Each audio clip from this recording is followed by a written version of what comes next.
Hello દીકરાઓ, જય Shri Krishna, good morning. ચાલો રાજુ સર આપ સૌનું હાર્દિક સ્વાગત કરું છું મારા આજના યુટ્યુબ સેશનમાં. દીકરાઓ, લાસ્ટ લેક્ચરની અંદર આપણે પરમાણુ નમૂના અંગે જેમ્સ રુથરફોર્ડનો પરમાણુય નમૂનો જોઈ ગયા, તેમની મર્યાદાઓ વિશે પણ ડિસ્કશન કરી ગયા. હવે આજે આપણે જે મુદ્દો જોવાનો છે એ છે નીલ બોહરનો પરમાણુય નમૂનો, એટલે કે બોહર્સ એટોમિક મોડેલ.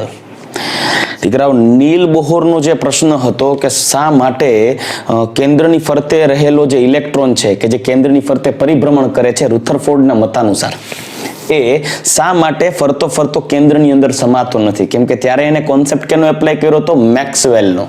મેક્સવેલે કીધું કે વીજભારિત કણ જ્યારે પ્રવેગિત થાય, એક્સેલરેશન પામે ત્યારે વીજચુંબકીય વિકિરણો વિખેરિત કરે. એ વીજચુંબકીય વિકિરણોની ઉર્જા, શક્તિ એ પરમાણુ એટલે કે ઇલેક્ટ્રોન પોતાની ઉર્જા વિખેરતો હોય તો ઇલેક્ટ્રોનની ઉર્જા ક્રમશઃ ધીમે ધીમે ઘટવી જોઈએ. આથી એ ઇલેક્ટ્રોનની ઉર્જા ઘટતી હોવાથી ઇલેક્ટ્રોન કેન્દ્રની નજીક આવતો હોય અને એક સમય કેન્દ્રમાં ઘૂસી જવો જોઈએ. એ કેટલા સમયમાં? તો કે 10⁻8 સેકન્ડ, એટલે કે 1 સેકન્ડનો 10 કરોડમો ભાગ એટલા સમયમાં ઇલેક્ટ્રોન કેન્દ્રમાં સમાઈ જવો જોઈએ. પણ ખરેખર ઇલેક્ટ્રોન કેન્દ્રમાં સમાતો નથી. કેમ? આવા પ્રશ્નનો જવાબ રુથરફોર્ડ નહોતો આપી શક્યો, એની મર્યાદા હતી.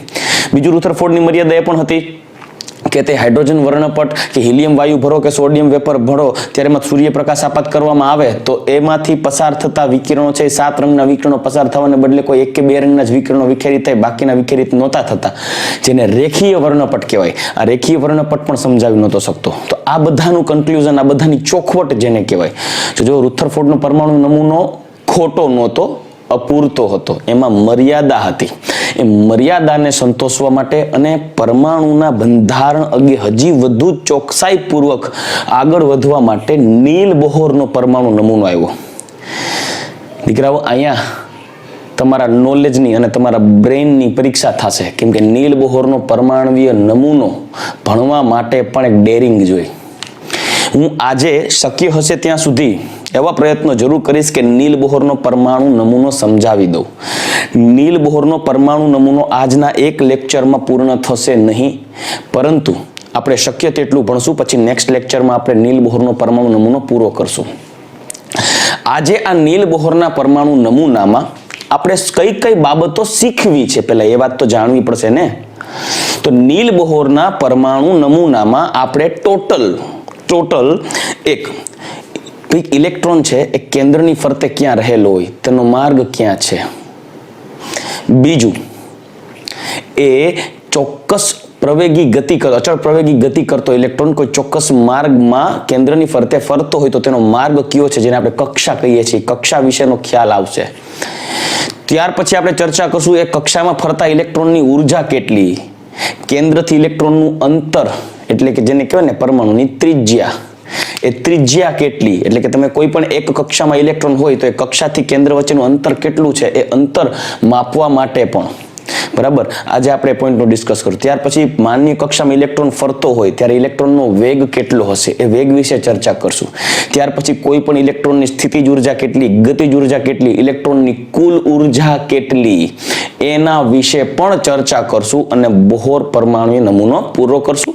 ત્યાર પછી આગળની વાતો કરશું. કેમ કે પરમાણુ નમૂનો આપવા પછી એમને સાબિતી અમુક આપી છે કે ભાઈ જે રુથરફોર્ડ છે રેખીય વર્ણપટ સમજાવી નહોતો શક્યો, એ જે નીલ બોહર એના પરમાણુ નમૂનાને આધારે સમજાવવાનો છે, પણ એ બધી આગળની મેટર છે, ભવિષ્યની વાતો છે. અત્યારે આપણે શરૂઆત કરીએ કે નીલ બોહરે પરમાણુ નમૂનો કેવી રીતે આપ્યો, જેને કહેવામાં આવે છે બોહર્સ પોસ્ચ્યુલેટ્સ. બોહર્સ પોસ્ચ્યુલેટ મતલબ કોઈ એવા તારણો કે કોઈક વ્યક્તિ દ્વારા એવા તારણો આપેલા હોય કે એવા તારણો ક્યારેય બીજે મળેલા ન હોય, બરાબર. ફર્સ્ટ ટાઈમ જેને ઇવોલ્વ કરેલા હોય, ફર્સ્ટ ટાઈમ એને આપેલા હોય, એને પોસ્ચ્યુલેટ્સ કહેવાય. બોહરે અમુક પોસ્ચ્યુલેટ્સ આપ્યા છે.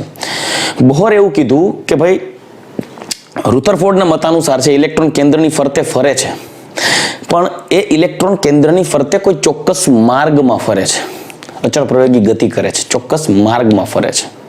અને એને એવું કીધું કે ભાઈ સાંભળજો, બોહર પોસ્ચ્યુલેટ પહેલો જોઈએ ને તો પહેલા પોસ્ચ્યુલેટની અંદર એને એવું કીધું કે પરમાણુનું જો કેન્દ્ર છે અને કેન્દ્રની ફરતે કોઈ એક એવો માર્ગ છે કે જ્યાં ઇલેક્ટ્રોન પરિભ્રમણ કરે છે, પરંતુ આ ઇલેક્ટ્રોન કોઈ ચોક્કસ કોણીય વેગમાન સાથે પરિભ્રમણ કરે છે. એક સિમ્પલ વસ્તુ કહું છું, આ ઇલેક્ટ્રોન છે એ મુદ્દો એવો હતો કે ઇલેક્ટ્રોન કેન્દ્રથી શા માટે આકર્ષાય નથી જતો, કેન્દ્રમાં શા માટે જતો નથી. ત્યારે એવું કીધું છે કે ઇલેક્ટ્રોન ઉપર બે પ્રકારના આકર્ષણ બળ લાગે છે. એક ઇલેક્ટ્રોન અને કેન્દ્ર વચ્ચે રહેલું ઇલેક્ટ્રોસ્ટેટિક ફોર્સ અને બીજું સેન્ટ્રીપિટલ ફોર્સ એટલે કે કેન્દ્રગામી બળ. આ બે બળો હોય. ઇલેક્ટ્રોન શા માટે કેન્દ્રમાં નથી સમાતો, હું તમને એનું કારણ કહું.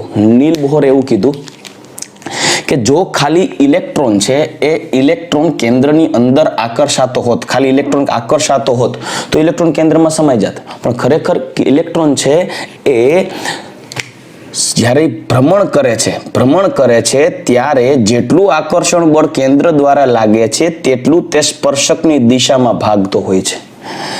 મતલબ કે હું એમ કહી શકું કે ઇલેક્ટ્રોનનું આકર્ષણ જો આ દિશામાં હોય તો તે સ્પર્શકની દિશામાં ઇલેક્ટ્રોન પોતાનો વેગ ધરાવતો હોય. જો એ ઇલેક્ટ્રોન માનો કે અહીંયા પહોંચે છે તો ઇલેક્ટ્રોન ને કેન્દ્ર વચ્ચે આકર્ષણ બળ હોય તો ત્યારે સ્પર્શકની દિશામાં આ બાજુ એ વેગ ધરાવતો હોય, બળ લગાડતો હોય. એટલે પરિણામી જે છે એ ઇલેક્ટ્રોન છે એ કેન્દ્રમાં આકર્ષાય જતો નથી, કોઈ ચોક્કસ અચળ ઉર્જા સાથે પરિભ્રમણ કરે છે. પણ બહુ ડિટેલમાં તમને એમ થાય કે સર હજી વધારે સમજાવું તો એક ખોટી ચર્ચામાં ઉતરવાની જરૂર નથી, કોઈ ટેન્શન નથી લેવાનું, આપણે બહુ ડિટેલમાં ઉતરવાની જરૂર નથી. પણ હું તમને ખાલી એટલું કહું કે હું એક ઇલેક્ટ્રોન છું અને આ કેન્દ્ર છે, આ કેન્દ્ર દ્વારા ઇલેક્ટ્રોન આકર્ષાયેલો છે. હવે કેવું થશે કે ઇલેક્ટ્રોનને આ કેન્દ્ર છે, બોર્ડ કેન્દ્ર છે, હું ઇલેક્ટ્રોન છું તો ઇલેક્ટ્રોનને કેન્દ્ર આકર્ષે છે, એટલે મતલબ ખેંચાતો હોઉં. પણ વાત એવી છે કે નહીં, ઇલેક્ટ્રોન તો કેન્દ્રમાં સમાઈ નથી જાતો, ઇલેક્ટ્રોન તો કોઈ એક જ જગ્યાએ રહે છે. પણ ખરેખર શું થાય છે કે મને જ્યારે ઇલેક્ટ્રોન આકર્ષતો હોય છે ત્યારે હું પોતે ઇલેક્ટ્રોન કેન્દ્ર છોડી અને મેક્સિમમ એનર્જી ગેઇન કરવા માટે ભાગતો હોઉં. એટલે જ્યારે પરિભ્રમણ કરતો હોઉં ત્યારે મને ઇલેક્ટ્રોન આકર્ષે છે પણ હું ઇલેક્ટ્રોનથી દૂર જવા પ્રયત્ન કરું છું. ઇલેક્ટ્રોન છે આ કેન્દ્ર છે, ઇલેક્ટ્રોનને આકર્ષે છે પણ આ ઇલેક્ટ્રોન કેન્દ્રથી દૂર જવા પ્રયત્ન કરે છે. પરિણામી શું થશે કે કેન્દ્રથી હું આમ દૂર ભાગવા પ્રયત્ન કરીશ પણ કેન્દ્ર મને છોડતો નથી એટલે હું આ દિશામાં ભાગીશ. પણ દરેક મુદ્દે જોશો તો આ પોઈન્ટ ઉપર જોશો હું અત્યારે કેન્દ્ર મને આકર્ષાયેલું છે તો હું ખરેખર આમ ભાગવા પ્રયત્ન કરું છું, ભાગી શકતો નથી. દર વખતે મારું બળ આ દિશામાં હશે. એટલે હું અત્યારે તો શક્ય એવા પ્રયત્ન કરું છું તમને સમજાવવા માટે, પણ એક સિમ્પલ વસ્તુ છે કે જ્યારે ઇલેક્ટ્રોન છે એ ઇલેક્ટ્રોન આમ ભાગવા પ્રયત્ન કરતો હશે પણ એને કેન્દ્રગામી બળ એને ખેંચી રાખે છે. આથી ઇલેક્ટ્રોન શું કરે છે કે જ્યારે આમ ખેંચાય છે ત્યારે પોતે આમ ભાગવા પ્રયત્ન કરે છે. એટલે જ્યારે શું થાય એ આમ ભાગવા પ્રયત્ન કરે પણ ભાગી ન શકે, આકર્ષણને કારણે એ એમ ક્રોસમાં બળ લગાડતો હોય. એટલે જેને કહેવાય ને કે ઇલેક્ટ્રોન છે ને એનો વેગ સ્પર્શકની દિશામાં જશે. એટલે આ સ્પર્શકની દિશામાં એ ભાગવા પ્રયત્ન કરતો હોય. હું આમ હોઈશ તો હું આમ ભાગવા પ્રયત્ન કરીશ આ દિશામાં, અહીંયા આવીશ તો આમ દિશામાં ભાગવા પ્રયત્ન કરીશ. ટૂંકમાં આ બે પરિણામી બળોને કારણે ઇલેક્ટ્રોન એક ચોક્કસ કોણીય વેગમાન ધરાવે છે. કોણીય વેગમાન તમારા ફિઝિક્સમાં ભણવામાં આવશે. કોણીય વેગમાન, કોણીય વેગમાન સાંભળજો.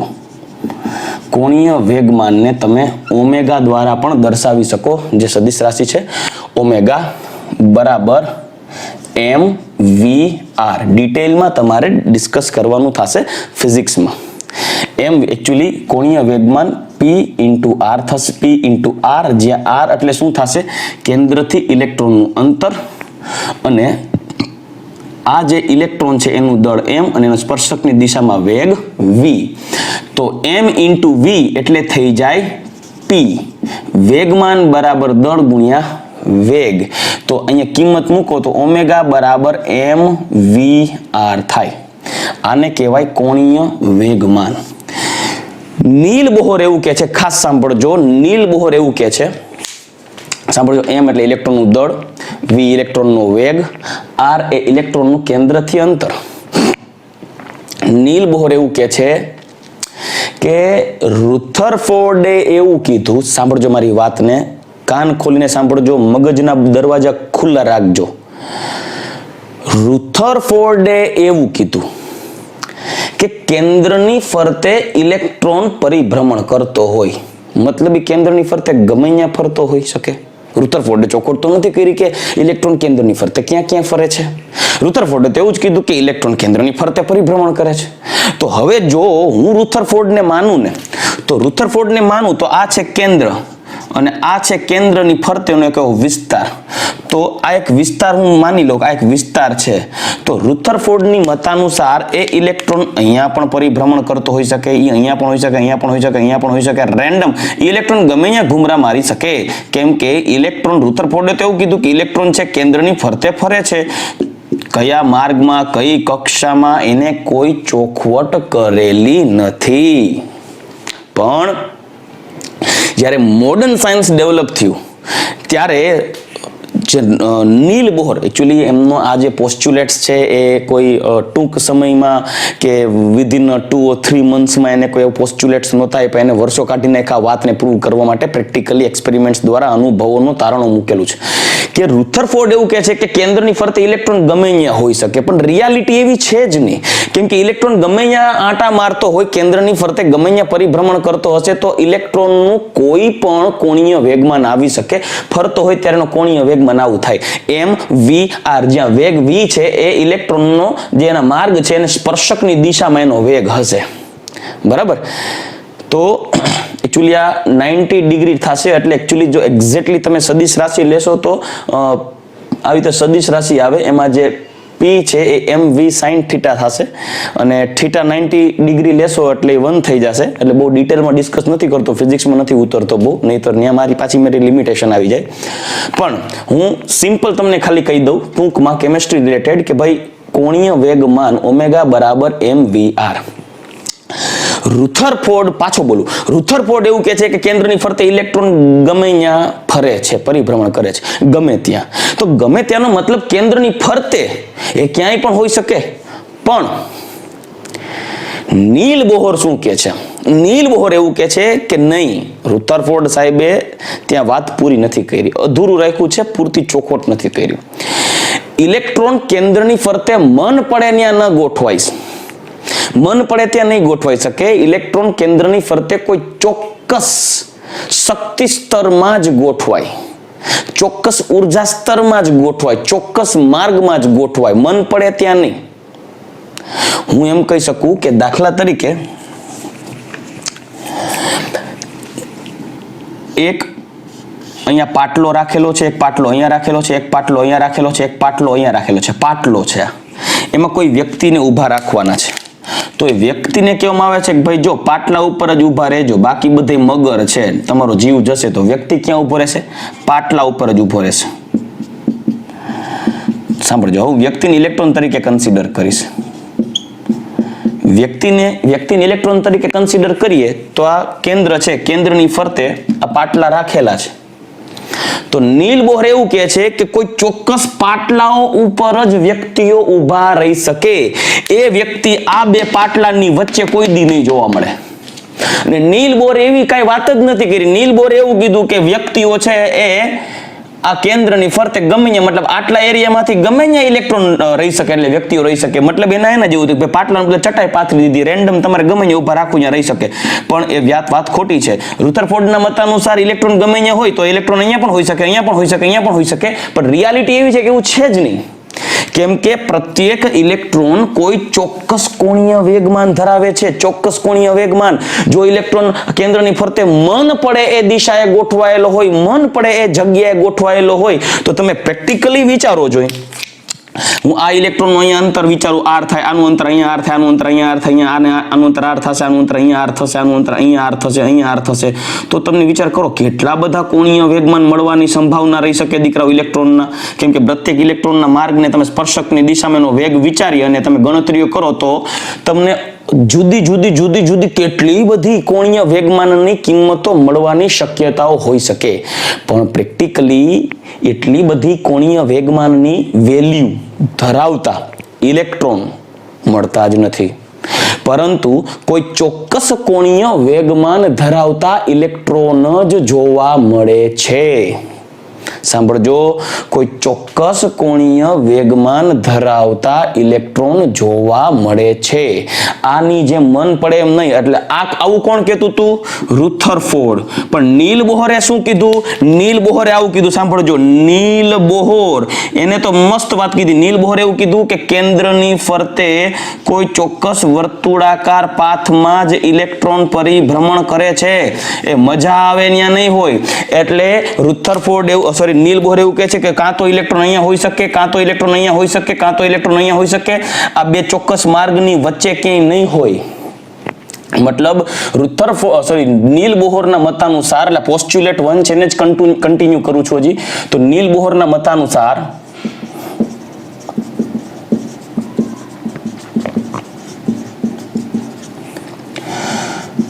પરમાણુમાં ઇલેક્ટ્રોન કેન્દ્રની ફરતે કોઈ ચોક્કસ માન્ય સ્થિર કક્ષામાં પરિભ્રમણ કરે છે.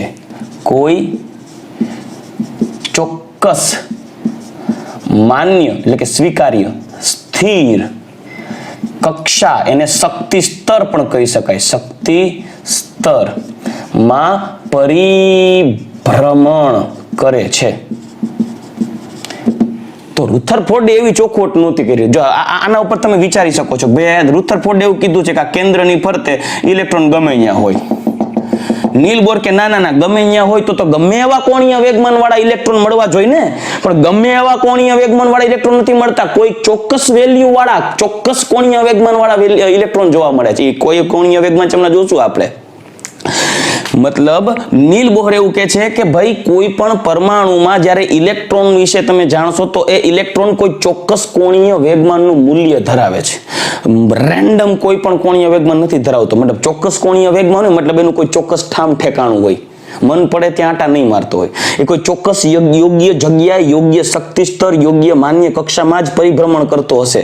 હા, નો ડાઉટ, ત્યાંથી તમે ઉર્જા આપો તો જમ્પ મારીને બીજી કોઈ કક્ષામાં જવું હોય તો જાય, પણ ત્યાં એની ચોક્કસ ઉર્જા સાથે ચોક્કસ કોણીય વેગમાન હશે.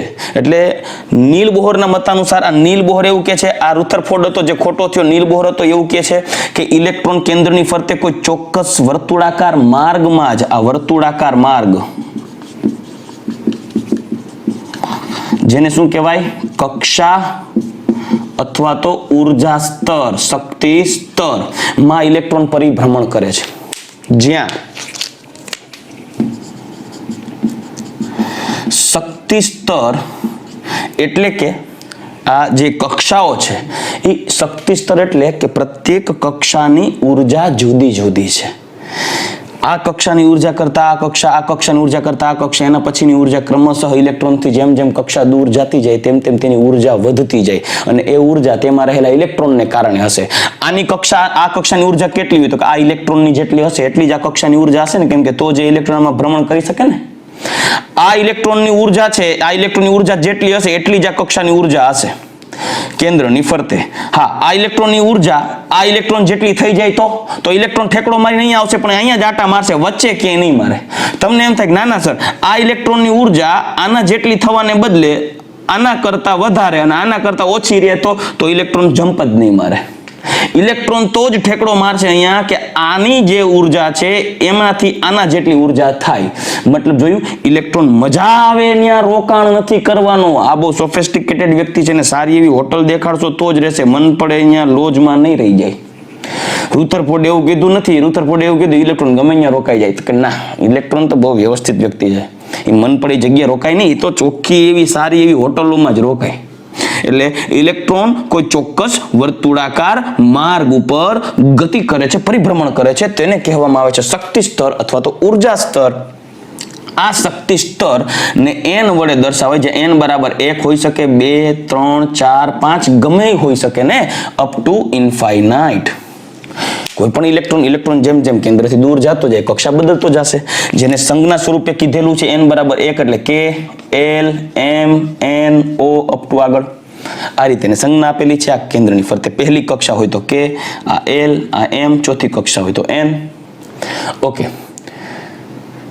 વાત એવી છે નીલ બોહરે આવી વાત શેના આધારે કરી? તમને એમ થાય સર આ તમે એમ કહો કે ઇલેક્ટ્રોન છે એ ચોક્કસ કોણીય વેગમાન સાથે પરિભ્રમણ કરે અને જ્યાં ચોક્કસ કોણીય વેગમાન હશે ત્યાં જ ઇલેક્ટ્રોન પરિભ્રમણ કરશે, પછી કોઈ અન્ય ચોક્કસ કોણીય વેગમાન, કોઈ અન્ય ચોક્કસ કોણીય વેગમાન, કોઈ ફિક્સ કોણીય વેગમાન મળશે, મજા આવે એવા કોણીય વેગમાન નહીં મળે. નીલ બોહરે એવું ઇલેક્ટ્રોનનો કોણીય વેગમાન કેટલો મળ્યો તો કે ભાઈ એને એવું કીધું કે નીલ બોહરના મત અનુસાર જો પરમાણુમાં ઇલેક્ટ્રોન કેન્દ્રની ફરતે કોઈ ચોક્કસ માન્ય સ્થિર કક્ષામાં પરિભ્રમણ કરે છે. કેને આધારે કીધું તો કે તે પ્રત્યેક ઇલેક્ટ્રોન ચોક્કસ કોણીય વેગમાન ધરાવે છે.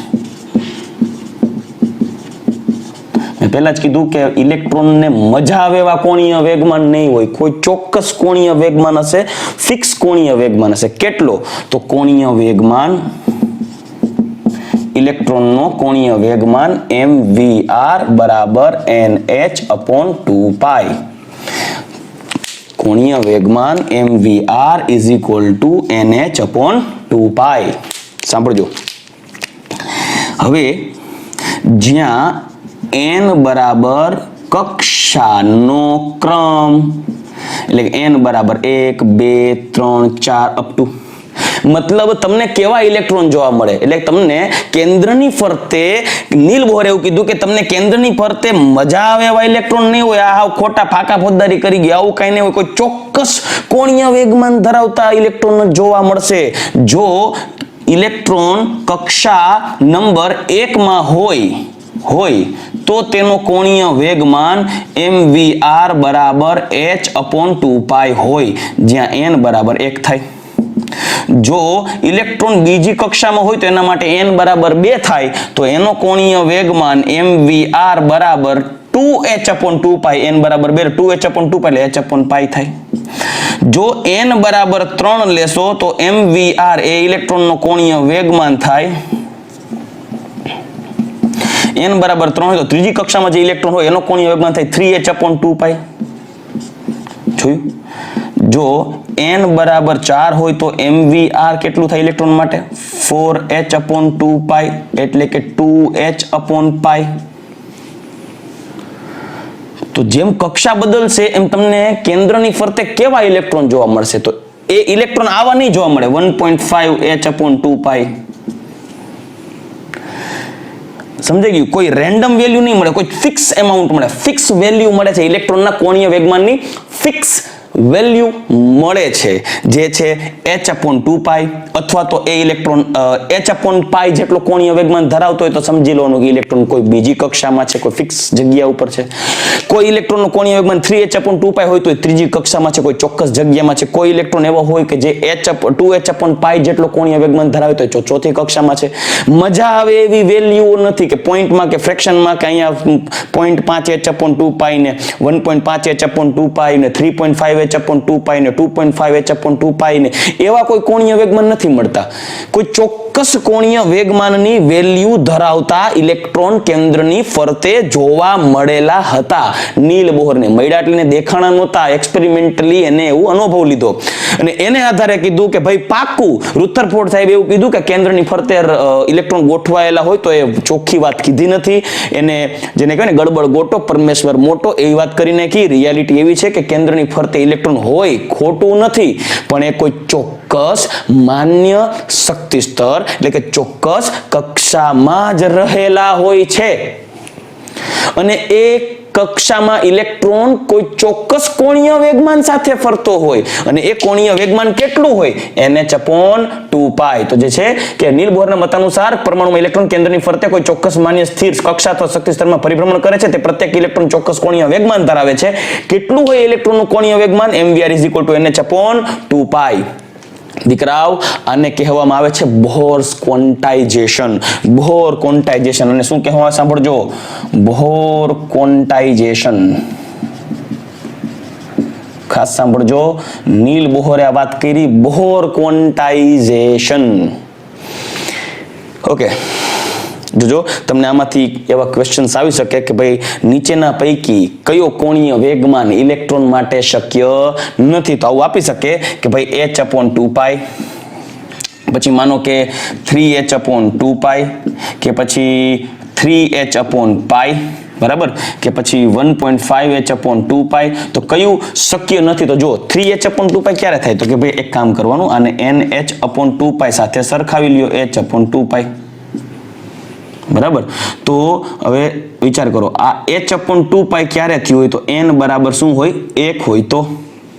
પણ જો nh/2 બરાબર 3h/2 સ્વીકારો, 3h/2 તો બરાબર, તો શું થશે? 2 ગયા, h ગયા, તો n બરાબર 3 ને ત્રીજી કક્ષામાં ઇલેક્ટ્રોન હોઈ શકે, બરાબર, ચોખ્ખી જગ્યા છે. 3h/2 nh/2 ને 3h/2 સાથે સ્વીકારી, હું જો પ્રશ્ન સોલ્વ કરતા સમજાવું છું. તો હવે n h ગયા, પાઈ ગયા, તો 3 દુ 6, 2 ને ગુણવા પડે, 3 દુ 6, તો n બરાબર 6, તો આ તો છઠ્ઠી કક્ષા ઇલેક્ટ્રોન માટે હોઈ શકે. રેડી? હવે અહીંયા જુઓ, nh/2 બરાબર 1.5h/2, તો 2 ગયા, h ગયા, n is equal to 1.5. એટલે દોઢ કક્ષા એટલે શું થયું? દોઢ કક્ષા એટલે આ n બરાબર 1 છે, આ n બરાબર 2 છે, અને આ n બરાબર 3 છે.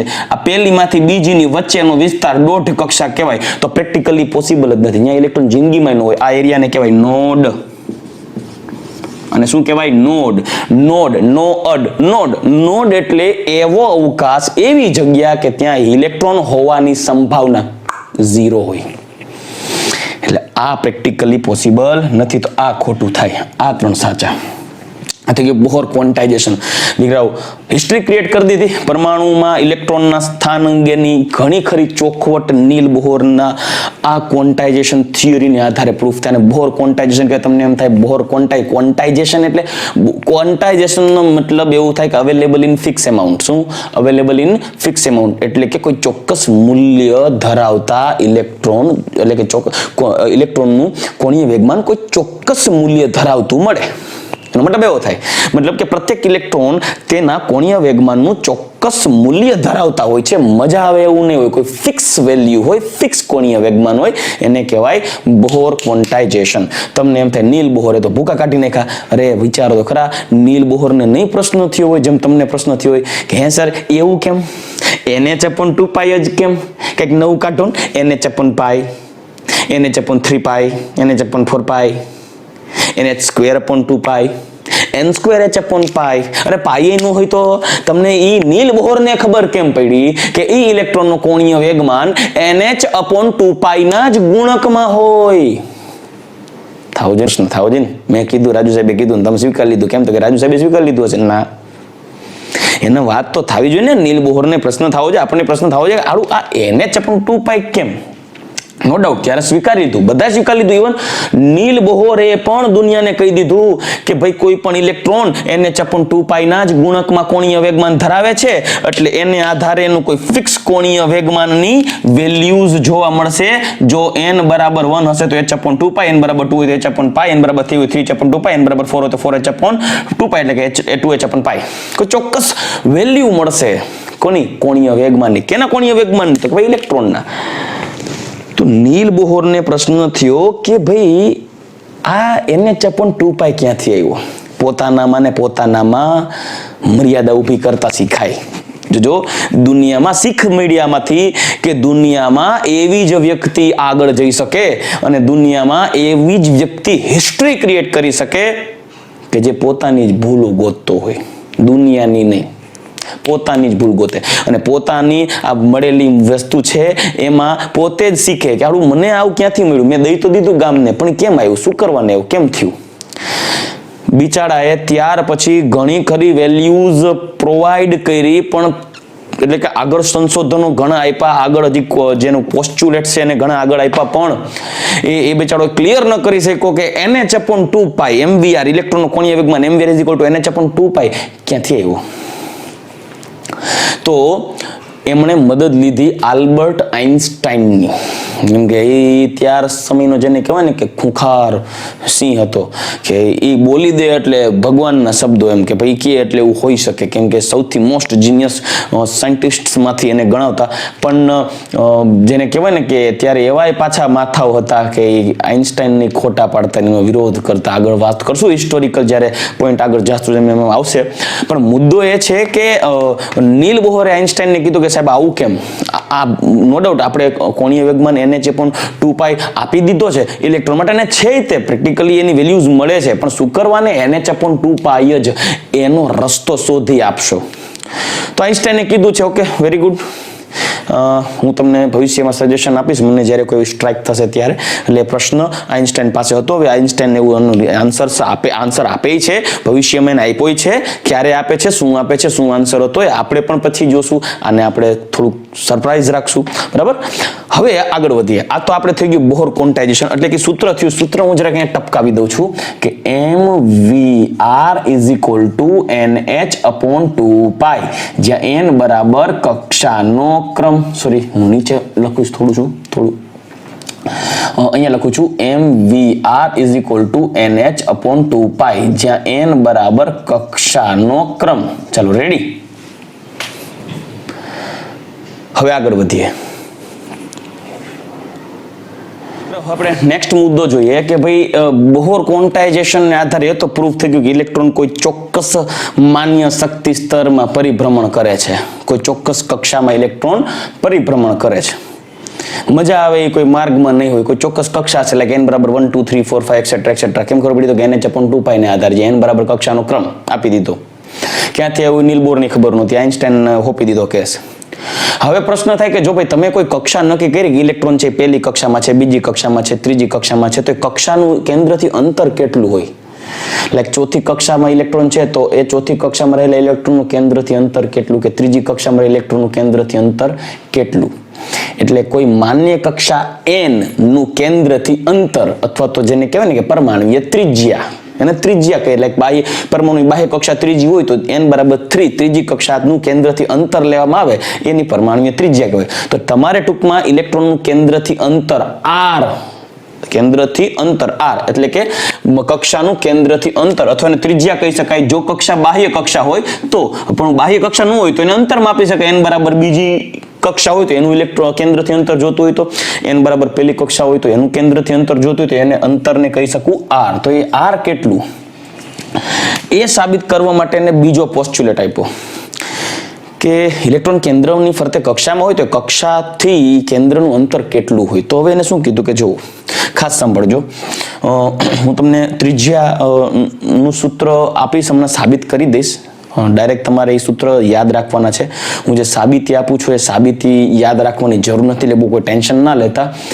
સમજાવું છું, તમે સમજો, કેમ કે જેટલું સમજેલા હશો તો યાદ રાખવું સરળ પડશે. એટલે હું તમને સૂત્ર આપીશ, એ સૂત્ર યાદ રાખવાનું છે ગણતરીઓ માટે, અને એની ટ્રીક આપી દઈશ કે તમારે આમ સોલ્વ કરવાના થશે. જો આવો કોઈ પ્રશ્ન આવશે તો, અને 1-2 પ્રશ્ન પણ સમજાવી દઈશ તમને. ક્લિયર? ચાલો, તો હવે કક્ષાનું કેન્દ્રથી અંતર શોધવું છે. તો માની લો કે મારી પાસે એક પરમાણુનું કેન્દ્ર છે, એની ફરતે કોઈ એક કક્ષા છે, અને કક્ષાની અંદર ઇલેક્ટ્રોન છે. ચલો, રેડી. હવે આ ઇલેક્ટ્રોન છે ને એ આના ઉપર હોય ધન ભાર, આના ઉપર હોય ઋણ ભાર, એટલે ઇલેક્ટ્રોનનું કેન્દ્રથી એક આકર્ષણ બળ હોય. એ આકર્ષણ બળ એક હોય વીજ કુલંબિક બળ. કયું બળ હોય? વીજ કુલંબિક બળ. અને એ વીજ કુલંબિક બળ કેટલું હોય? તો કે વીજ કુલંબિક બળ હોય જેને ફોર્સ, ઇલેક્ટ્રોસ્ટેટિક ફોર્સ તરીકે ઓળખી શકાય, Fe જેને કહી શકાય. Fe = K. Fe એટલે કોઈ ઇલેક્ટ્રોન એટલે કહી શકું, એટલે કે આયર્ન નથી. Force, electrostatic force = K Q1 Q2/r², જ્યાં K છે એ અચળાંક છે, જ્યાં K ની વેલ્યુ છે 1.4πε0. પરમિટિવિટી કોન્સ્ટન્ટ કહેવાય. બહુ ડિટેલમાં આપણે જવાની જરૂર નથી, ફિઝિક્સમાં આવશે. પણ હું આને આમ પણ કહી શકું વીજ કુલંબિક બળ, એટલે કે ઇલેક્ટ્રોનનું કેન્દ્ર તરફ લાગતું આકર્ષણ બળ કેટલું છે? વીજ કુલંબિક બળ બરાબર, એટલે કે Fe જેને કહી શકું, Fe બરાબર K ને બદલે લખી શકું 1.4πε0 Q1 Q2/r². ઓકે, ચાલો હવે બીજો પોઈન્ટ આગળ વધારીએ. આ તો ઇલેક્ટ્રોનનું કેન્દ્ર તરફ આકર્ષણની વાત કરીએ. આનું આપણે અંતર શોધવું છે r. આ એટ્રેક્શન ફોર્સ છે વીજ કુલંબિક બળ. બીજું મેં તમને કીધું ને ઇલેક્ટ્રોન છે એ કેન્દ્ર તરફ આકર્ષાય છે વીજ કુલંબિક બળને કારણે, પણ પોતે એક જેને કહેવાય ને કે સેન્ટ્રીપિટલ ફોર્સ પણ ધરાવે છે. મતલબ કોઈ વ્યક્તિ મને ખેંચે છે તો જેટલા બળથી મને ખેંચે છે સામે એટલું જ બળથી હું એનો વિરોધ કરી અને દૂર જવા પ્રયત્ન કરું છું, પરિણામે ન અંદર ખેંચાવ કે નહીં બહાર ખેંચાવ, હું એક જ માન્ય કક્ષામાં ફરતો રહીશ. તો એનો મતલબ એમ કે સેન્ટ્રીપિટલ ફોર્સ એટલે કે કેન્દ્રગામી બળ અને વીજ કુલંબિક બળ બે સરખું થશે. તો સેન્ટ્રીપિટલ ફોર્સ કેટલું હોય? FC, C એટલે સેન્ટ્રીપિટલ ઇઝ ઇક્વલ ટુ એ હશે mv²/r, જ્યાં m છે એ ઇલેક્ટ્રોનનું દળ છે, v છે ઇલેક્ટ્રોનનો વેગ છે અને r કેવી રીતે વેગ શોધવા માટે આપણે આગળ ચર્ચા કરશું, પણ આ બે મુદ્દા છે. અને સમીકરણ કહી દઉં એક. ચલો, આ જે છે વીજ કુલંબિક બળ, આ છે સેન્ટ્રીપિટલ ફોર્સ, બરાબર. હવે શું થશે કે આ ઇલેક્ટ્રોન છે એ કોઈ એક જ જગ્યાએ ફિક્સ શું કરવાના છે? આ ઇલેક્ટ્રોન કેન્દ્રની અંદર કેમ નથી જતો ભાઈ? એને તો વીજ કુલંબિક બળ લાગુ પડે છે, પણ એકચ્યુઅલી વીજ કુલંબિક બળ જે છે એ સેન્ટ્રીપિટલ ફોર્સ જેટલું જ હોય છે, એટલે પરિણામે ઇલેક્ટ્રોન પોતાના સ્થાને મૂવમેન્ટ નથી કરતો. જેને કહેવાય ને કે ભાઈ ધરી દ્વારા જે ચકડોળ હોય એ ચકડોળમાં બેઠેલો વ્યક્તિ હોય, ધરી દ્વારા જો જોડાયેલો હોય અને જ્યારે ધરી ફરે છે ત્યારે એ વ્યક્તિ દૂર ધકેલાતો નથી, એ કોઈ સીટમાં ચોંટેલો રહે છે. એનું કારણ છે કે એને કેન્દ્રગામી બળની સામે કેન્દ્ર ત્યાગી બળ પણ લાગુ પડતું હોય, એટલે કે ગ્રેવિટેશનલ ફોર્સની સાથે કેન્દ્ર ત્યાગી બળ પણ લાગુ પડતું, એટલે એ પડે નહીં, બરાબર. તો હવે બહુ આગળ ડિસ્કશન ડિટેલમાં બહુ નથી જતો, ખાલી મગજમાં એટલું રાખવું કે વીજ કુલંબિક બળ ઇલેક્ટ્રોસ્ટેટિક ફોર્સ ઇલેક્ટ્રોન અને કેન્દ્ર વચ્ચેનું આકર્ષણ બળ છે એની વેલ્યુ 1/4πε0 Q1 Q2/r², જ્યાં આનો Q1 હોય તો આનો વીજભાર કહી દો Q2, બરાબર. વીજભાર જ્યાં Q1 Q2 શું છે? વીજભાર છે. r શું છે? ઇલેક્ટ્રોનનું કેન્દ્રથી અંતર છે, એટલે કક્ષાનું કેન્દ્રથી અંતર છે, બરાબર. હવે આને કક્ષા કહી દઉં n. 4πε0 એ અચળાંક છે. આ ઇલેક્ટ્રોન એ સેન્ટ્રીપિટલ ફોર્સ અને વીજ કુલંબિક બળ બે એક સરખું ધરાવતો હોય. આથી ઇલેક્ટ્રોન માટે સાંભળજો, ઇલેક્ટ્રોન માટે F electron is equal to F centripetal force. હવે આ વેલ્યુઝ એપ્લાય કરી તો 1 ઓકે, પહેલી વસ્તુ થોડુંક આમાં ચેન્જ કરીએ. શું? ઇલેક્ટ્રોન છે તો એનો વીજભાર E 1.602 × 10⁻⁹ કુલમ હશે માઇનસમાં. જ્યારે Q2 એ પરમાણુનું કેન્દ્ર છે, કેન્દ્રમાં પ્રોટોન હોય, એક પ્રોટોનનો વીજભાર કેટલો હોય સાંભળજો. હું એને અહીંયા જરાક બતાવી દઉં છું કે ભાઈ ઇલેક્ટ્રોનનો વીજભાર Q ઓફ ઇલેક્ટ્રોન હોય એ હોય 1.602 × 10⁻⁹ કુલમ હોય, બરાબર. એ પણ માઇનસમાં હોય વીજભાર. અને પ્રોટોન હોય ને, પ્રોટોનનો જે વીજભાર હોય ને Q એ હોય +1.602 × 10⁻⁹ કુલમ. પણ વાત કરીએ છીએ પરમાણુના કેન્દ્રનો વીજભાર, કેન્દ્રનો વીજભાર Q2. તો કેન્દ્રમાં એક જ પ્રોટોન હોય એવું તો જરૂરી નથી, એક કરતા વધારે પણ પ્રોટોન હોઈ શકે. એટલે જો બે પ્રોટોન વાળું કેન્દ્ર હોય, લાઈક હિલિયમ કેન્દ્ર હોય, તો એનો Q કેટલો થાય? તો કે 2 × 1.602 × 10⁻⁹ થાય. આ વેલ્યુ તો ઇલેક્ટ્રોનના જ વીજ કુલંબિક એના વીજભારની છે. તો માનો કે કેન્દ્રમાં 3 પ્રોટોન હોય, 4 પ્રોટોન હોય, 5 પ્રોટોન હોય, એકચ્યુઅલી કેટલા પ્રોટોન હોય ભાઈ? 3 4 5 હોય કેટલા પ્રોટોન? તેના પરમાણુના ક્રમાંક જેટલા પ્રોટોન હોય. તો માની લો કે પરમાણુમાં કેન્દ્રમાં Z જેટલા પ્રોટોન હોય તો એનો વીજભાર Q કેટલો થાય? તો એ દર્શાવે Z × ઇલેક્ટ્રોનનો વીજભાર. પરમાણુ ક્રમાંક હિલિયમનો 2, તો એના કેન્દ્રમાં વીજભાર કેટલા? તો કે 2 પ્રોટોન હોવાથી 2 × 1.602 × 10⁻⁹ કુલમ. કેન્દ્રમાં લિથિયમમાં કેન્દ્રમાં 3 પ્રોટોન હોય તો લિથિયમ કેન્દ્રનો કુલ વીજભાર કેટલો? Q2. તો Q2 કેટલો થાય? Z × E. E એટલે ઇલેક્ટ્રોનનો વીજભાર. ઇન શોર્ટ કહીએ તો હું આને ટૂંકમાં દઈ શકું તો જો હું Q1 ને E કહું તો Q2 બરાબર શું થવું જોઈએ? Q2 થવું જોઈએ ZE, એટલે કે Z × એક ઇલેક્ટ્રોનનો વીજભાર, જેમ આપણે જોઈ ગયા. તો આને થોડુંક ચેન્જ કરું, આને બદલું આવી રીતે લખું Fe ઇઝ ઇક્વલ ટુ એટલે electrostatic force is equal to 1/4πε0 Q1 એ ઇલેક્ટ્રોન કહી દઉં તો Q2 એ Z ઇલેક્ટ્રોન નો વીજભાર અપોન R. આમાં મેં ચેન્જ કર્યો તો total value Fe is equal to 1/4πε0 × Z E², આ બેનો ગુણાકાર E² ઇલેક્ટ્રોનનો વીજભાર * અપોન R. તો sorry R square I am sorry R square. તો હવે એક કામ કરું, આ થઈ ગયું ફાઇનલ. એક આ મૂલ્ય લઈ, આ બેની વેલ્યુ સરખી હોઈ શકે, મેં જ કીધું છે તો હવે વેલ્યુ એપ્લાય કરીએ. 1/4 pi E0 Z E square upon R square is equal to centrifugal force mv square by R. Okay, ઠીક છે. તો આ મૂલ્ય મળી ગયું. હવે આને કહી દો સમીકરણ નંબર 2. આ સમીકરણ 1 છે, આ સમીકરણ 2 છે. તો હવે એક કામ કરીએ, સમીકરણ જે 1 છે ને, સમીકરણ 1, જો હું શું શોધવાનું છું? ત્રિજ્યા, એટલે કે પરમાણુના કેન્દ્રથી માન્ય કક્ષા સુધીનું અંતર. જો હું તમને સાબિતી આપું છું, સાબિતી તમે સમજો છો, પછી હું તમને સાબિતી આપીશ, એનું સૂત્ર તારવી દઈશ, પછી તમારે યાદ શું રાખવાનું છે ગણતરી માટે? ખાલી સૂત્ર, બીજું કાંઈ નહીં. મજા કરો, બરાબર? ખાલી આ સમજો, સમજશો તો કંઈક આવડશે, નોલેજ હશે તો ક્યાંક આગળ વધશો. સમીકરણ 1 એનો કરશું સ્ક્વેર ભાગ્યા સમીકરણ 2. ચલો, સમીકરણ 1 એનો સ્ક્વેર ભાગ્યા સમીકરણ 2. તો સમીકરણ 1 છે NH/2 પાઈ બરાબર mvr, આનો આખાઈનો કરી દઈએ હોલ સ્ક્વેર, બરાબર? અને એક કામ કરે, ઇન્ડિવિજ્યુઅલ લઈ લે, ગુણોત્તર કરવા મજા આવે. ના છેદમાં સમીકરણ 2 લખી. સમીકરણ 2 એટલે આ થઈ ગયું, બરાબર? એની વેલ્યુ એપ્લાય કરીએ. 1/4 પાઈ epsilon 0 Z E square upon R square, ને અહીંયા શું આવશે? એના બરાબર શું છે?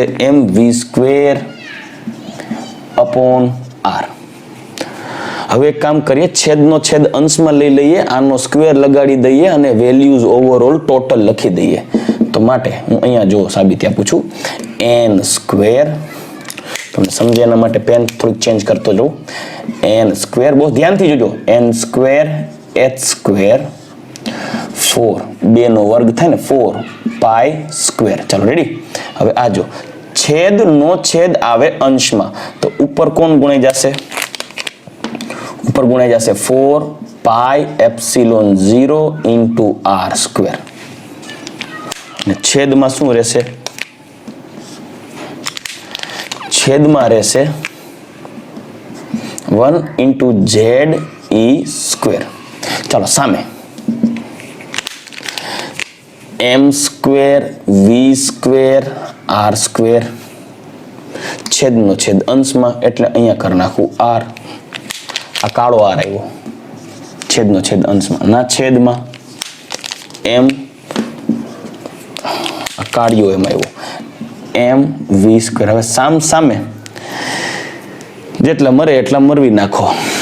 તો જો કોણ કોણ ઉડે? v સ્ક્વેર કટ થઈ ગયા, અંશ છેદ. R સ્ક્વેર ગયા, 4 ગયા, એક પાઈ ગયો, અહીંયાથી એક પાઈ ગયો, એટલે એક પાઈ બચ્યો, તો છેદમાં બચ્યું એક પાઈ. જે બચે એ લખવાની જરૂર છે. ઓકે, એક m અહીંયાથી જશે, એક ઉપર m અહીંયા બચશે, એટલે અહીંયા ઉપર લખી નાખું m, અહીંયા લખી નાખું R. છેદમાં તો જય શ્રી કૃષ્ણ, કઈ વધ્યું નહીં. અહીંયા હા કંઈક વધ્યું, જો n સ્ક્વેર h સ્ક્વેર, અહીંયા એપ્સિલોન 0 R તો ગયો, પાઈ વધ્યો ઇન્ટુ Z E સ્ક્વેર, આટલું બચ્યું. હવે આપણે શું શોધીએ છીએ? ત્રિજ્યા. તો ત્રિજ્યાને સૂત્રનો કરતા બનાવી લઈએ, બરાબર ને? તો ચાલો ત્રિજ્યાને સૂત્રનો કરતા બનાવીએ, તો આવશે R ઇઝ ઇક્વલ ટુ, અને સૂત્રનો કરતા બનાવી લીધો, m ને છેદમાં લઈ લ્યો, તો જો h square E0 epsilon 0 n square ના છેદમાં પાઈ Z E square into m, આ છેદમાં લઈ લીધું. આ થઈ ગયું ત્રિજ્યાનું સૂત્ર. લ્યો, અને સમીકરણ કઈ 3 તમારે યાદ રાખવાનું રહેશે MCQ માટે. સ્પેશિયલી નીટમાં તો પ્રોબેબિલિટી ઓછી છે MCQ પૂછવાની, JEE વાળા સ્ટુડન્ટ કોઈ હોય તો પૂછાઈ શકે, બરાબર? પણ આને આધારે સૂત્રમાં ખાસ આગળ વધીએ તો જુઓ, આમાં h છે ને h એ પ્લાન્કનો અચળાંક છે nh/2π માં જે h છે ને h એ શું છે પ્લાન્ક અચળાંક જે આપણે આગળ વધશું h બરાબર પ્લાન્કનો અચળાંક આ પ્લાન્કનો અચળાંક છે એની વેલ્યુ છે 6.626 × 10⁻³ જૂલ સેકન્ડ ઇન્વર્સ જૂલ પ્રતિ સેકન્ડ એટલે આ h છે પ્લાન્કનો અચળાંક છે વેલ્યુ આની આટલી હોય અત્યારે યાદ નથી રાખવી ભૂસી નાખવું યોગ્ય સમય યાદ રાખી લેશું મેક્સ પ્લાન્કે જે ફોટોન્સની એનર્જી માટેની વાત કરી છે આપણે આગળના કોન્સેપ્ટ્સમાં આવશે ત્યારે જોશું જે વીજ ચુંબકીય વિકિરણનો પોઈન્ટ ડિસ્કસ કરશું ત્યારે હવે h પ્લાન્કનો અચળાંક છે આ એપ્સાઇલિન 0 અચળ h અચળ પાઈ અચળ ઇલેક્ટ્રોનનો વીજભાર અચળ ઇલેક્ટ્રોનનું દળ અચળ તો અચળને આગળ લઈએ અચળ ન હોય અને પાછળ લઈએ કેમ અચળ ન હોય હવે દાખલા તરીકે તમને એમ કહી દે કે હિલિયમની ત્રીજી કક્ષાની અંતર કેટલું કેન્દ્રથી તો હિલિયમ માટે z આવે 2 અને ત્રીજી કક્ષા n બરાબર 3 હવે તમને એવું પૂછે હિલિયમની બીજી કક્ષાનું કેન્દ્રથી અંતર કેટલું હિલિયમ માટે z 2 n બરાબર 1 n બરાબર બીજી કક્ષા એટલે 2 તમને એવું પણ પૂછે ને કે હાઇડ્રોજનની ત્રીજી કક્ષાનું મૂલ્ય કેટલું કેન્દ્રથી અંતર કેટલું તો હાઇડ્રોજનની ત્રીજી એટલે z માં હાઇડ્રોજન હોય તો 1 લેવો પડે ને ત્રીજી n બરાબર 3 મતલબ કે શું થાય કે અલગ અલગ પરમાણુઓ માટે z બદલે પરમાણુ ક્રમાંક અને તમને પૂછે પહેલી કક્ષાથી બીજી કક્ષા ત્રીજી કક્ષાઓ એટલે કેન્દ્ર અને કક્ષા વચ્ચેનું અંતર છે એ જુદી જુદી કક્ષાઓ માટે પૂછાઈ શકે એટલે n પણ વેરિયેબલ હોય તો એક કામ કરી અચળને આગળ લઈએ બદલી શકે અને પાછળ નાખીએ તો r જોજો h²ε0/πe⁴ into n²/z આ થઈ ગયા અચળ અને આ અચળની વેલ્યુ છે 0.529 જો પાઇકોમીટરમાં વેલ્યુ જોતી હોય સોરી એંગસ્ટ્રોમમાં વેલ્યુ જોતી હોય તો એક કિંમત મળશે જે તમારે સૂત્ર યાદ રાખવાનું છે 0.52 આટલાની વેલ્યુ તમે વેલ્યુ એપ્લાય કરો ઇલેક્ટ્રોનનું દળ 9.1 × 10⁻31 kg ગ્રામમાં ફેરવો તો 10⁻28 પાઈની વેલ્યુ 3.14 ઇલેક્ટ્રોનનો વીજભાર 1.602 × 10⁻19 કુલમ્બ એનો સ્ક્વેર પાછો h પ્લાન્કનો અચળાંક 6.6 × 10⁻34 અને e0 ની વેલ્યુ ઇન્ટુ n²/z આ વેલ્યુ શેમાં મળે છે તમને એંગસ્ટ્રોમમાં ચાલો તો આ સૂત્ર થઈ ગયું દીકરાઓ આ સૂત્ર થઈ ગયું કોઈ પણ પરમાણુના કેન્દ્રથી અંતર કેની કક્ષાનું કેન્દ્રથી અંતર r તો કઈ વેલ્યુ મળી r ની તો જોઈ લ્યો r = 0.529 × n² બરાબર આ મળે છે એંગસ્ટ્રોમમાં જો તમે એને પાઇકોમીટરમાં ફેરવવા જાઓ pm તો 52.9 × n²/z આ આવશે pm માં દીકરાઓ આ થઈ ગઈ આ સૂત્ર આ થઈ ગયું સૂત્ર બરાબર તો એ સૂત્ર તમારે ખાસ ધ્યાનમાં રાખવાનું છે હવે આ સૂત્રને આધારે તમને કેવા પ્રશ્નો પૂછાય એને કેમ સોલ્વ કરવા એનું ડિસ્કશન કરીએ શું જોઈ ગયા આપણે ઇલેક્ટ્રોનનું કેન્દ્રથી એટલે કે સંયોજકતા કક્ષા કે કોઈ પણ માન્ય કક્ષાનું કેન્દ્રથી અંતર રેડી તો હવે કામ કરીએ આ સૂત્ર તમારે યાદ રાખવાનું છે હું એ સૂત્ર અહીંયા લખી જ નાખું છું પણ આ સૂત્રોની સાથે હજી શોર્ટકટ ટ્રીક પણ આપું છું કે કોઈ ક્વેશ્ચન પૂછાય તો તમારે કઈ રીતે સોલ્વ કરવા આને આધારે પછી આપણે આગળ ઇલેક્ટ્રોનના વેગની ચર્ચાઓ કરશું પછી ઇલેક્ટ્રોનની ઉર્જાઓની ચર્ચા કરશું એમના દાખલાઓ કેમ ગણવા એના માટેની રીતો કહેશું કેવી રીતે એમસીક્યુ પૂછાઈ શકે એવી ચર્ચા કરશું ભલે વાર લાગે વાંધો નહીં ઇમ્પોર્ટન્ટ ટોપિક છે અને ફિઝિક્સ માટે પણ કામનું છે તો 2-4 લેક્ચર વધારે થાય તો કોઈ ઇશ્યુ નથી ડોન્ટ વરી ટેન્શન ન લેતા પછી આગળ જોઈ લેશું પણ અત્યારે આપણે આ કેન્દ્રથી કોઈ પણ કક્ષા વચ્ચેનું અંતર જોઈ ગયા અને બોહર ક્વોન્ટાઇઝેશન જોઈ ગયા હવે આપણે આગળ જોઈએ કે આનો ઉપયોગ કરી કેવી રીતે પ્રશ્નો પૂછાય એની શોર્ટકટ પેલા ટ્રીક કઈ છે એ ટ્રીક સૂત્ર તમને દર્શાવી દો એટલે કે આ સૂત્ર તો છે જ પણ અમુક પ્રશ્નો સોલ્વ કરવા માટે એક બીજી મેથડ યુઝ કરવી પડશે એ પણ તમને સૂત્ર તારવી દઉં ચાલો દીકરાઓ હવે મેં તમારી સામે જો પહેલો બોહર ક્વોન્ટાઇઝેશન એટલે કે પહેલો પોસ્ચ્યુલેટ હતો બોહર ક્વોન્ટાઇઝેશન લખી દીધું પછી સેન્ટ્રીપિટલ ફોર્સ અને અને ઇલેક્ટ્રોસ્ટેટિક ફોર્સની વેલ્યુઝ પણ લખી દીધી છે અને હમણાં આપણે શું ડિરાઈવ કરી ગયા n²h²ε0/mz²π આ ત્રિજ્યા r ની વેલ્યુ છે દીકરાઓ યાદ રાખવું મોસ્ટ કોમ્પ્લિકેટેડ છે એમાં કોઈ ડાઉટ નથી મેં પહેલા જ કીધું કે જેમાં ડેરિંગ હશે ને જ આ ભણશે. મેં તમને અત્યારે એક્સપ્લેનેશન દર્શાવ્યું છે, સમજાવ્યું છે કે આ વેલ્યુ ક્યાંથી આવી, સૂત્ર ક્યાંથી આવ્યું. તમારે આ સૂત્ર યાદ ન રહે તો ઘોયરું, પણ તમારે આ સૂત્ર યાદ રાખવું પડશે, કેમ કે z² અને n² અને z આ જે છે ને આ ભૂલ થવાના ચાન્સીસ રહેશે. એટલે ખાસ યાદ રાખજો. શક્ય હોય તો 5 વાર 7 વાર સૂત્ર એકવાર લખી નાખો, મોઢે લખો, વારંવાર વાંચો, ત્યારે રીડ કરો. સૂત્ર કોઈ દી મિસ ન થવા દેતા, બરાબર? એટલે તમે તમારી નોટ્સમાં પણ સૂત્ર લખજો. ખાસ આખી થિયરીનું એક્સપ્લેનેશન ન લખી શકો તો કોઈ વાંધો નહીં, પણ નોટ્સમાં તમારે આ સૂત્રો ખાસ યાદ રાખવાના છે, લખવાના છે. જો આ સૂત્ર ભૂલી ગયા તો ખેલ પૂરો. મારી મહેનત પણ પાણીમાં ને તમારી મહેનત પણ પાણીમાં.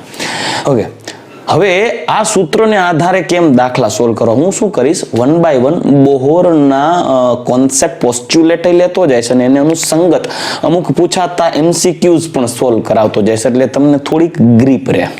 ભલે 2 દિવસ વધારે આ બોહર ચાલે, કાંઈ વાંધો નહીં. બોર અઘરો વ્યક્તિ હતો તો એને એટલું તો માન આપવું, એટલું તો માન બને, બરાબર ને? તો સૌથી પહેલો પ્રશ્ન જુઓ, બહુ સિમ્પલ વાત કરી. હિલિયમ પ્લસની ત્રીજી કક્ષાનું કેન્દ્રથી અંતર કેટલું? હિલિયમ પ્લસની ત્રીજી કક્ષાનું કેન્દ્રથી અંતર કેટલું? તો હિલિયમ સૂત્ર તો આ જ વાપરશું, અંતર r બરાબર. હવે તમને PM માં નથી, MCQ કેવી રીતે પૂછ્યો છે, PM માં પૂછ્યો છે કે એટલે કે પાઇકોમીટરમાં પૂછ્યો છે કે એંગસ્ટ્રોમમાં પૂછ્યો છે, એ તમે ડિસાઈડ કરી શકો છો. સૂત્ર એ પ્રમાણે વાપરી શકો. આપણે પાઇકોમીટરને ધ્યાનમાં લઈને આવીએ તો 52.9 અથવા તો 53 કોઈ જગ્યાએ લીધું હશે તો ખોટું નહીં પડે. n² by z, એમાં પહેલો ક્વેશ્ચન છે તેમાં n², હિલિયમની ત્રીજી કક્ષા. હિલિયમ માટે z કેટલું થાય? હિલિયમ માટે z આવે 2, હિલિયમનો પરમાણુ ક્રમાંક 2, અને n બરાબર શું લેશું? 3. તો 3 મૂકીએ તો 3² ના છેદમાં 2, 3² 3 × 9 ભાગ્યા 2. તો વેલ્યુ શું આવશે એની? ત્રિજ્યા અંતર r બરાબર 52.9 ગુણ્યા 9 ભાગ્યા 2. આ જે વેલ્યુ આવશે એ PM માં મળશે. લ્યો, આ પહેલા ક્વેશ્ચનનું સોલ્યુશન. બીજા ક્વેશ્ચનની વાત કરીએ, હાઇડ્રોજનની 5મી કક્ષાનું કેન્દ્રથી અંતર. આ જ વેલ્યુ હાઇડ્રોજન માટે z શું આવશે? z બરાબર 1. જોયું ફટાફટ, n આવશે 5. ઓકે, તો અહીંયા 5 મૂકી દઈએ, 5 નો વર્ગ અહીંયા લખીએ 1, એટલે 5 નો વર્ગ શું થાય? 25. તો શું આવશે? 52.9 અને ગુણ્યા 25 by 1. તો આ જે વેલ્યુ આવશે એ પાઇકોમીટરમાં 52.9 ગુણ્યા 25 જે આવશે એ પાઇકોમીટરમાં. એંગસ્ટ્રોમમાં જોતું હોય ત્યાં 0.52 લેવા પડશે. બહુ સિમ્પલ છે. પણ આનો એક બીજું, આ તો બહુ ફુદ્દા જેવો ક્વેશ્ચન છે. આવો ક્વેશ્ચન પૂછાય તો ભાગ ભૂલી જાય, પણ ક્વેશ્ચન આવા પણ હોઈ શકે. જુઓ, નીચેના પૈકી કયા તત્વની કક્ષાનું કેન્દ્રથી અંતર એ હાઇડ્રોજનની n બરાબર 2 કક્ષાના કેન્દ્રથી અંતર જેટલું મૂલ્ય ધરાવે છે? એટલે તમારે આ ક્વેશ્ચનનો ઓપ્શન જુઓ, હિલિયમ પ્લસની ત્રીજી કક્ષા નું અંતર એટલે કેન્દ્રથી અંતર એ હાઇડ્રોજનની બીજી કક્ષાનું કેન્દ્રથી અંતર જેટલું જ મૂલ્ય છે. મતલબ હાઇડ્રોજનના કેન્દ્રથી n બરાબર 2 સુધીનું જેટલું અંતર છે એટલું જ અંતર કેનું છે? હિલિયમની ત્રીજી કક્ષા સુધીનું, કે લિથિયમનું કેન્દ્રથી બીજી કક્ષા સુધીનું, લિથિયમ પ્લસ કે લિથિયમ પ્લસ 2 નું કેન્દ્રથી પહેલી કક્ષા સુધીનું, કે હિલિયમ પ્લસની કેન્દ્રથી ચોથી કક્ષા સુધીનું? કેમ સોલ્વ કરશું? બહુ સિમ્પલ છે યાર. આ સૂત્ર મેં તમને પહેલા જ કીધું કે ભાઈ હાઇડ્રોજન માટે ત્રિજ્યા r બરાબર શું લેશું? આપણે 52.9 n² by z. હાઇડ્રોજન માટે શું લેશું? તો હાઇડ્રોજન માટે આના માટે શું આવશે? z બરાબર આવશે 1, n બરાબર 2. વેલ્યુ મૂકો તો આવશે 52.9 n2 એટલે 2 નો વર્ગ થશે છેદમાં 1, તો 52.9 ગુણ્યા 4. આ વેલ્યુ આવવી જોઈએ, બરાબર? તો ઓકે, 4 આવવું જોઈએ. 2 નો વર્ગ 4. હવે હિલિયમની વાત કરીએ તો He પ્લસ આવી રીતે સોલ્વ કરવાનું. He પ્લસ માટે 52.9 n² એટલે અહીંયા 3 લે તો 3 × 9 ભાગ્યા 2, તો 9 ભાગ્યા 2 એટલે 4.5 નું આવ્યું, 4 આવવું જોઈએ, નથી. એટલે પેલું, ચલો પેલો ઓપ્શન ખોટો. બીજું, લિથિયમ પ્લસ 2, તો લિથિયમ પ્લસ માટે 52.9, લિથિયમનો પરમાણુ ક્રમાંક હોય કેટલો? 3. z બરાબર શું આનું? 3. તો 3 તેરી 9, 3 નો વર્ગ 9. આઈ એમ રિયલી સોરી, હિલિયમનો પરમાણુ ક્રમાંક 2 છે તો આપણે છેદમાં 2 લેવું પડશે. હા, લીધું તો કોઈ ઇશ્યુ નથી. ચાલો, સોરી, પાછું. લિથિયમનો પરમાણુ ક્રમાંક છે 3, તો અહીંયા n2, તો 2 ગુણ્યા એનો વર્ગ અહીંયા આવશે 3, તો 2 નો વર્ગ 4, તો જવાબ આવશે 4/3. એ પણ 4 નથી. છોડો, જો ચારેય ઓપ્શન ખોટા હોઈ શકે હો ભાઈ, કેમ કે મેં તો રેન્ડમ MCQs બનાવ્યું છે. એક્ઝેક્ટલી આન્સર તમારે આ રીતે શોધવાના થશે. લિથિયમ +2 માટે n બરાબર 1 તો કિંમત મૂકી. લિથિયમ +2 z, લિથિયમ માટે z શું આવશે 3. તો એક કામ કરી 1 નો વર્ગ 1/3 આવે, એકચ્યુઅલી 4 આવવું જોઈએ હાલી હાઇડ્રોજનની જેમ, તો એ પણ ક્વેશ્ચન થશે નહીં, કિંમત મૂકી દેવાની. હિલિયમ પ્લસ માટે પાછું વાત કરીએ તો r બરાબર હિલિયમ પ્લસ 52.9, હિલિયમનો ચોથી કક્ષા 4 નો વર્ગ ના છે પરમાણુ ક્રમાંક 2 ચોકે ચોકે 16/2 એટલે 8. ઓ બાપરે, એક આન્સર નથી આવતો. હા, આન્સર આવત ખરા જો આના માટે n બરાબર 2 ને બદલે કોઈ બીજી વેલ્યુ આપણે રાઉન્ડ ઓફ સેટ કરી હોત તો. આઈ એમ સોરી, પણ 4 ઓપ્શનમાંથી ખોટા પડે, પણ આઈ હોપ તમે સમજી ગયા છો કે કઈ રીતે તમારે ક્વેશ્ચન સોલ્વ કરવાનું થશે આવો જો ક્વેશ્ચન પૂછાય તો. આઈ હોપ કે તમે સમજી ગયા. બરાબર, ઓકે, નેક્સ્ટ વન.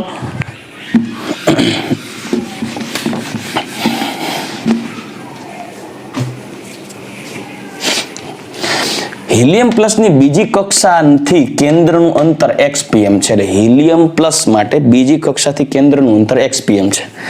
તો હિલિયમ પ્લસ માટે જ ચોથી કક્ષાનું કેન્દ્રથી અંતર કેટલું, મતલબ આ x ની અનુસંધાને વેલ્યુ માંગી છે. બાકી ચોથી કક્ષાથી અંતર તો તમે સીધી આ વેલ્યુ ન મૂકી દેત સાહેબ કે ચોથી કક્ષા માટે હિલિયમ માટે z2, ચોથી કક્ષા એટલે ચોકે ચોકે 16, 4 નો વર્ગ 16/2 એટલે 8 × 52.9 જવાબ આવી ગયો. અને તમને x ના અનુસંધાને પૂછ્યું છે તો શું કરવું. બીજું આમાં પૂછે જો કે હાઇડ્રોજનની ચોથી કક્ષાનું કેન્દ્રથી અંતર ypm છે, તો લિથિયમ +2 ની કઈ કક્ષાનું કેન્દ્રથી અંતર ypm થાય. એટલે આમાં પોઈન્ટ ઊંધો કરી નાખ્યું, પરમાણુ બદલી નાખ્યો. એવું કીધું છે કે હાઇડ્રોજનની ચોથી કક્ષાનું કેન્દ્રથી અંતર ypm છે, તો લિથિયમ પ્લસની કઈ કક્ષાનું કેન્દ્રથી અંતર ypm છે. હવે આવા પ્રશ્ન સોલ્વ કરવા હોય તો શું કરવું. આ પ્રશ્ન અસમંજસ વાળા હોય તો બહુ સિમ્પલ ટ્રીક આપું છું. આવા પ્રશ્નો માટે એક નવી ટ્રીક ડેવલપ કરીએ. એક કામ કરીએ, આપણે બે જુદા જુદા પરમાણુઓ માટે પૂછાય છે તો એક કામ કરીએ, હું ધારી લઉં R1. સાંભળજો, R1 બરાબર 0.529 n1² આવું કરી નાખું. અને લઈ લો R2 બરાબર 0.529 n2² z2² કરી નાખું. ઓકે, હવે એક કામ કરું, આને સમીકરણ કહી દઉં x, આને સમીકરણ આને સમીકરણ કહી દઉં a, આને સમીકરણ કહી દઉં b. હવે સમીકરણ a ભાંગ્યા b કરીએ. ચાલો રેડી, તો જોજો હો, R1 by R2 is equal two, જોજો સરખા પદ તો ઉડી જશે, 52.529.529 ઉડી જશે. એટલે n1² છેદનો છેદ આવશે અંશમાં, તો સૂત્ર આવું બની ગયું જો, R1 by R2 is equal two n1² z2 n2² અહીંયા આવશે z1, છેદનો છેદ અંશમાં જ અહીંયા ગુણાઈ જાય. રેડી, આ ઉપર આવતું રહેશે અને અહીંયા આવતું રહે. રેડી ને, તો આ સૂત્ર થઈ ગયું. હવે જો એક જ પ્રકારનો પરમાણુ હોય, જો z1 બરાબર z2 હોય, એટલે કે એક જ, જેમ કે અહીંયા જો હિલિયમ જ વાત છે તો z એક જ છે, તો z1 બરાબર z2 હોય તો R1/R2 બરાબર n1² n2² પૂરું. આ રીતે ગણતરી કરશો એટલે પિક્ચર પૂરું, ત્યાં ખેલ ખતમ, 1 મિનિટ નહીં થાય, જવાબ આવી જશે. જો n1 is equal two n2 હોય તો R1/R2 બરાબર z2/z1. આ સૂત્રને પકડીને ચાલો. અને આ ક્યારે લાગે કે જો n1 is not equal to n2 અને z1 is not equal to z2 હોય ત્યારે આ સૂત્ર ફોલો કરવાનું. રેડી, તો આ સૂત્રોને પકડીને ચાલજો. આ સૂત્રો તમારે લખેલા હોવા જોઈએ, એક આ સૂત્ર, આ સૂત્ર, આ સૂત્ર, ઉપરના સૂત્રો. આટલું તમારી નોટ્સમાં ક્લિયર હોવું જોઈએ. સમજવા માટે આ લેક્ચરમાં તમે સમજી જશો આ ડેરિવેશન ક્યાંથી હોય. હોપ તમે સમજી ગયા. આ બે સૂત્ર મગજમાં રાખીને ચાલો હવે જુઓ. એટ અ ટાઈમ સૂત્ર ભૂલાઈ જાય તો સૂત્ર બનાવતા આવડતું હોવું જોઈએ, ડિરાઈવ કરતા આવડતું હોવું જોઈએ. ક્વેશ્ચન નંબર 4 જોઈ લઈએ. ચાલો આન્સર. He+ ની બીજી કક્ષાથી કેન્દ્રનું અંતર xpm છે, તો એ જ He+ માટે ચોથી કક્ષાનું કેન્દ્રથી અંતર કેટલું, એટલે શું કરવાનું, R1/R2 બરાબર n, અહીંયા જો સૂત્ર આપણે બનાવી જ નાખ્યું છે, છતાં પણ જનરલ સૂત્ર લખી ચાલો, n1² z2 n2² z1. હવે આ પ્રશ્નમાં જો તો તમને આપ્યો છે હિલિયમ, હવે બંને પ્રશ્નમાં હિલિયમ છે, બે પોઈન્ટમાં હિલિયમ છે, એટલે Z1 બરાબર શું આપ્યું છે Z2, એટલે આ તો ઉડી ગયું બરાબર. હવે જુઓ R1 શું આપ્યું છે X, કેનું હિલિયમની બીજી કક્ષા માટે, અને હિલિયમની ચોથી કક્ષાનું કેન્દ્રથી અંતર એટલે R2 પૂછ્યું છે. હવે બીજી કક્ષાનું કેન્દ્રથી અંતર આપ્યું છે X, તો આ થઈ ગયું X નો સ્ક્વેર બરાબર. અંતર આપ્યું છે ને n, સોરી એ તો X આપ્યું છે. બીજી કક્ષા એટલે 2 એનો સ્ક્વેર, અને પૂછ્યું છે કેનું ચોથી કક્ષા એટલે 4 નો વર્ગ. ચલો તો હવે કામ કરીએ, R2 ને સૂત્રનો કરતા બનાવો, અહીંયા ગુણી નાખો તો 4 નો વર્ગ ચોકે 16 અહીંયા આવશે, અને 2 દુ 4 નીચે આવશે, તો 16x ના છેદમાં 4, તો ચોકે 16, તો R2 કેટલું આવશે 4x. આ તમારે ઓપ્શન ટીક કરવાનો થાય. Ready? Okay, now answer number 5 જોઈએ. આ કેમ સોલ્વ કરવો? સૂત્ર આને જ પકડશું. જોયો R1 ના છેદમાં R2 બરાબર n1 સ્ક્વેર Z2 ના છેદમાં n2 સ્ક્વેર Z1. હવે જુઓ હાઇડ્રોજનની ચોથી કક્ષા નું કેન્દ્રથી અંતર y છે. હું હાઇડ્રોજન માટે હું R1 લઈ લઉં તો એનું કેન્દ્રથી અંતર y કહી દીધું. કક્ષા કઈ છે? ચોથી, n1 બરાબર 4 છેદમાં હાઇડ્રોજન માટે પરમાણુ ક્રમાંક આવશે 1 બરાબર. આનો Z આવશે 1, Z1 કહી દઉં. આ n1 થઈ ગયું 4, y આપી દીધું છે, લખી નાખ્યું. જો હવે અહીંયા Z2 કેના માટે? લિથિયમ +2, લેથિયમ +2 માટે Z2 આવશે 3, તો અહીંયા આવશે 3. ઓકે, અને n2 એટલે કઈ કક્ષા? ઓકે, n2 નો સ્ક્વેર માંગ્યો છે. ઓકે, અને પાછું શું કીધું છે તમને? એનું અંતર એ y હોય એટલે R2 પણ કેટલું આવશે? y આવશે. તો y તો કેન્સલ થઈ ગયા, તો n2 નો સ્ક્વેર બરાબર 4 તેરીને 12, તો n2 સ્ક્વેર બરાબર 12 થાય, તો n2 બરાબર √12. 12 નું વર્ગમૂળ ના થાય, એટલે તમારે અહીંયા એવું જ વેલ્યુ આવે કે જેનું વર્ગમૂળ થાય, લાઈક 3 તેરી 9 વેલ્યુ આવે, ચોકે 16 આવે. આ તો મેં રેન્ડમ ક્વેશ્ચન બનાવ્યો છે એટલે આવું મૂલ્ય આવે છે, તમે સમજી શકો છો બરાબર. ગણતરી વગર મેં ડાયરેક્ટ બનાવ્યો ક્વેશ્ચન એટલે. તો આ રીતે તમારે આવા પ્રશ્નો સોલ્વ કરવાના છે MCQ માં. સૂત્ર આને ફોલો કરશું. રેડી? તો આઈ હોપ કે તમે આ બે મુદ્દા, બોહર ક્વોન્ટાઇઝેશન અને કેન્દ્રનું બાહ્ય કક્ષા એટલે કે કોઈ પણ કક્ષા, માન્ય કક્ષા n નંબરની કક્ષાથી કેન્દ્રનું અંતર કેટલું થાય એ નીલ બોહરની થિયરી અનુસાર સમજી ગયા. હવે ઇલેક્ટ્રોનનો કક્ષામાં જ્યારે ઇલેક્ટ્રોન પરિભ્રમણ કરતો હોય ત્યારે એનો વેગ કેટલો, ઇલેક્ટ્રોનની ઉર્જા કેટલી, એને અનુસંધાને કેવા MCQ પૂછાય. આવા જ ટાઈપના MCQ ત્રિજ્યાને બદલે વેગને અનુસંધાને હોય કે ઉર્જાને અનુસંધાને. તો કેમ સોલ્વ કરવા, એના સૂત્ર કેમ બનાવશું એ આપણે નેક્સ્ટ લેક્ચરમાં આગળ વધશું. રેડી? આઈ હોપ કે તમે આજનો લેક્ચર ક્લિયર કરી દીધો બરાબર. ચલો નેક્સ્ટ લેક્ચરમાં પાછા મળશું. ત્યાં સુધી રજા લઈશ. ગુડ બાય, ટેક કેર, જય શ્રી કૃષ્ણ.